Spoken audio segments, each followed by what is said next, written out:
அவருடைய வார்த்தைகளுக்கு செவி கொடுங்கள். வாழ்க்கைய வாழுங்க. வாழ்க்கைய வாழும்போது எவ்வளவு சுவாரஸ்யத்தை உங்களால் பெற முடியுன்றது உங்களுக்கு அதுவே அதிர்ச்சி அளிக்கும்.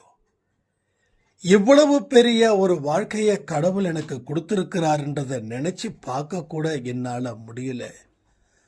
அவ்வளவு பெரிய அற்புதமான அழகான ஒரு வாழ்க்கையை எனக்கு கொடுத்திருக்கிறாரு அப்படின்னு உங்களுக்குள்ள தோணும். அந்த சுவாரஸ்யங்கள் தெரிஞ்சுக்க வேண்டாமா? உங்களை ஒரு ஓரமா உட்கார வச்சிருக்காங்களே, அவங்களுக்கு பதிலடி கொடுக்கலாமா வேண்டாமா? கமெண்ட் பண்ணுங்க. உங்க மனசாட்சியின்படி இனி வாழணும். உங்க ஆசைகளை கடவுள்கிட்ட சொல்லுங்க. சிரிச்ச முகத்தோட சொல்லுங்க.